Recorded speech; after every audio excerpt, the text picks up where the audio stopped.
Praise అలాడ్. ఎలా ఉన్నారు? ఏం చేస్తున్నారు? పిల్లలు ప్రార్థన చేస్తున్న స్కూల్కి పంపుతున్నారా తల్లిదండ్రులుగా? ఖచ్చితంగా కాలేజీలు స్కూల్కి వెళ్ళేటప్పుడు స్టూడెంట్స్ తప్పకుండా మీరు ప్రార్థన చేసుకుని బయలుదేరండి. తల్లిదండ్రులు మీరు కూడా వారి మీద చేతుల నుంచి ప్రార్థించండి. దేవుడు ఖచ్చితంగా వారిని ఉన్నతమైన స్థాయిలో నిలబెట్టునుగాక. ఈ వాగ్దాన సందేశాన్ని కూడా వినండి తప్పకుండా. దీని ద్వారా అనేక మంది ఆదరించబడుతున్నారు. అనేక మంది వాక్యం ద్వారా దేవుడు మాట్లాడడం ప్రారంభిస్తున్నాడు. కనుక తప్పకుండా ఈ మాటలు మీ జీవితాల్లో గొప్ప కార్యాలు జరిగించబోతున్నాయి. నమ్ముతున్నావా? ఖచ్చితంగా మీ జీవితాల్లో దేవుని మహిమను చూస్తాం. మనుషుల వైపు చూడకండి, ప్రకటించే దేవుని వాక్యం కనుక ఆ వాక్యమే అది దేవుని మాట కనుక మీ జీవితాల్లో గొప్ప కార్యాలు జరిగిస్తుంది. యేసు ప్రభువు ఒక మాట అంటారు, భూమి ఆకాశాలు గతించినా తాను సెలవిచ్చినటువంటి ఏ మాట కూడా ఎన్నడూ గతించదు కదా. కనుకనే మాట నమ్మండి, వాక్యాన్ని ఇప్పుడు నమ్మండి. ఎందుకంటే వాక్కు మీ జీవితాల్లో మిమ్మల్ని వెలుగుమయంగా చేస్తుంది. ఉదయకాలం ముందు ఒక మాట మీకు జ్ఞాపకం చేస్తాను. చూడండి, యోహాను సువార్త 14:21 ఒక మాట ఉంటుంది.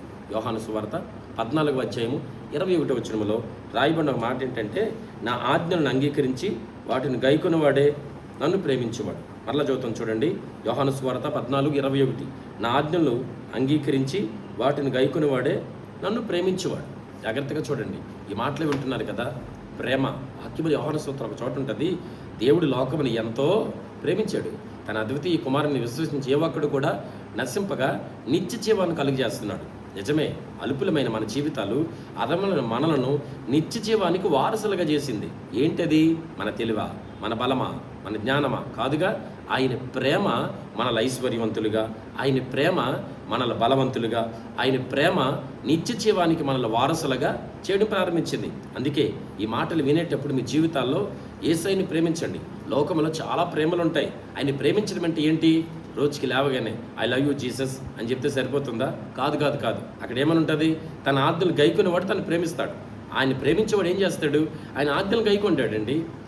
దేవుని ప్రేమించామని చెబుతూ ఆయన మాట వినకుండా ఆయన ఆజ్ఞలు గైకొనకపోతే అబద్ధికులుగా మారుతారు. నిజమే, ఆయన ఎంత ప్రేమించంటే మనల్ని ప్రాణము పెట్టునంతగా ప్రేమించాడు. సామెతల్లో ఒక మాట ఉంటుంది, నన్ను ప్రేమించే వారిని ఆస్తికి కర్తలుగా చేస్తాను. దేవుని ప్రేమించడం అంటే చాలామందికి అర్థం కాదు. దేవుని ప్రేమ శాశ్వతమైనటువంటిది. ఆయన ఎంత ప్రేమించాడంటే మనలను శాశ్వతమైన ప్రేమతో ప్రేమించాడు. లోకంలో చాలా ప్రేమలు ఉన్నాయి. భార్యాభర్తల మధ్య ప్రేమలు ఉన్నాయి, అన్నదమ్ముల మధ్య ప్రేమలు ఉన్నాయి, ఇంకా అక్కచెల్లెల మధ్య ప్రేమలు ఉన్నాయి, స్నేహితుల మధ్య ప్రేమలు ఉన్నాయి. లోకముల ప్రేమలన్నీ ఏదో ఒక రోజున ఖచ్చితంగా గతించిపోతాయి. ఎలా చెప్పగలరు? లోకము దాని ఆశ కూడా ఒక రోజున గతించిపోతుంది. కానీ దేవుని ప్రేమించేవాడు, దేవుని చిత్తం చేయవాడు నిరంతరం నిలిచి ఉంటారు. నిజంగా యేసయ్య ప్రేమ వివరించలేం. యేసయ్య ప్రేమ మనం వర్ణించలేం, చెప్పలేనంత, వివరించలేనంత అంతగా ప్రేమించాడు. ఒక మాటలో చెప్పనా, ఆయన ప్రేమ ఎంత గొప్పదంటే ప్రాణము పెట్టినంతగా స్వరక్తం ఇచ్చాడండి, ప్రాణాన్ని పెట్టాడండి. యేసయ్య మనం ఈ స్థితిలో ఉన్నామంటే కేవలం దేవుని ప్రేమ తప్ప వేరొకటేమీ కూడా కాదు. అందుకనే మనం కూడా ఆయన్ని ప్రేమిద్దాం. నిజంగా ఆయన్ని ప్రేమించడం అంటే మామూలు విషయం కాదు కదా. యేసయ్యని ప్రేమించడం మామూలు విషయం కాదు కదా. పాపాత్ములు ఒకసారి యేసు ప్రభు దగ్గరికి వచ్చి ఆయన భోజనానికి పిలుస్తాడు. పిలిచిన ఆయన అక్కడ లేడు ఇంట్లో. అంతలో పాపాత్ములు వచ్చి అత్తరబొట్టును పగలగొట్టి ఆయన మీద పోసి అక్కడ యేసు ప్రభు ఏమంట తెలుసా? అది విలువైనటువంటి అత్తరు.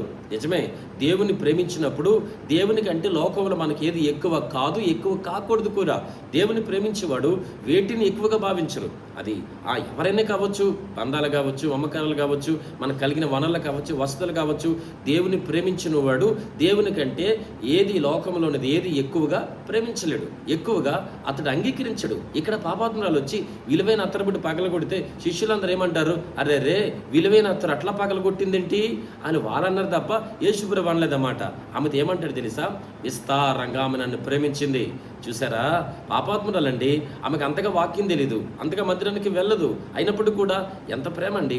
విలువైన వాటిని తీసుకుని వచ్చి యేసు పాదాల దగ్గర పెట్టింది. నిజమే, ఏది ఘనమైనవో, ఏ విలువైన లోకం అనుకుంటామో దేవుని ప్రేమించేవారు అవసరమైతే అవన్నీ ఆయన పాదాల దగ్గర ఉంటాయి. అంతేకాదు, అన్నిటికంటే మన జీవితాలు చాలా విలువైనవి. ఖచ్చితంగా మనం దేవుని ప్రేమిస్తే ఆయన పాదాలు పట్టుకుంటాం, ఆయన పాదాలు పట్టుకుంటాం, ఆయన పాదాలు బట్టి ప్రార్థిస్తాం.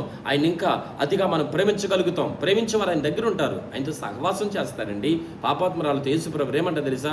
అక్కడున్న సమూహంతో కూడా ఆమె విస్తారంగా ప్రేమించింది కనుక విస్తార పాపములన్నీ కూడా క్షమించబడ్డాయి. చూడండి, ఈరోజు నీ మాటలు వింటున్న వాళ్ళారా, నన్ను ప్రేమించడం అంటే, యేసయ్యని ప్రేమించడం అంటే ఆయన ఆజ్ఞలు గైకొనండి, ఆయన చిత్తాన్ని చేయండి, ఆయన మాటలు అనుసరించండి. బైబిల్లో ఎవరిని చూడండి, ఆయన ప్రేమించే వారిని దేవుడు గొప్పవారిగా చేశాడు.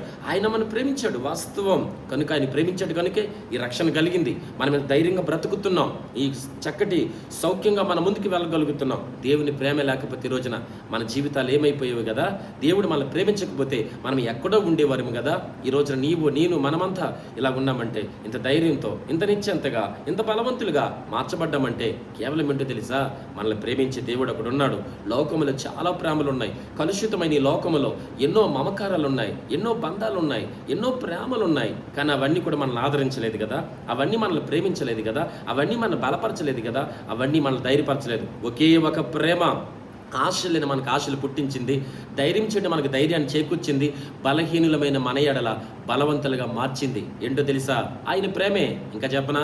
మనల్ని ఐశ్వర్యవంతులుగా మార్చింది, మనల్ని గొప్పవారుగా నిలబెట్టింది, మనల్ని ఉన్నతమైన స్థాయిని నిలబెట్టింది. బ్రతకమనుకున్నాం కదా, మన స్థితి ఏమైపోద్ది అనుకున్నాం కదా, మన జీవితాలు ఎక్కడో ఎప్పుడో కనుమరుగైపోవాలి. కానీ ఈరోజు సజీవంగా, సజీవ సాక్షులుగా, సజీవ రెక్కల చాటున ధైర్యముగా కృపాసనకు చేరి యేసయ్య మా దేవుడు ధైర్యంగా మాట్లాడగలుగుతున్నామంటే కేవలం ఆయన ప్రేమేగా.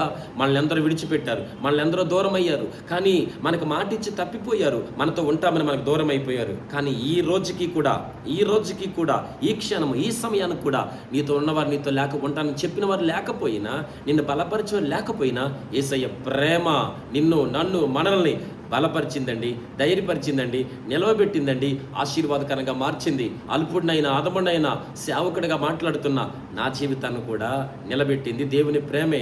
నన్ను కూడా బలపరిచింది దేవుని ప్రేమే. నన్ను కూడా సజీవ సాక్షిగా నిలబెట్టింది యేసయ్య ప్రేమే.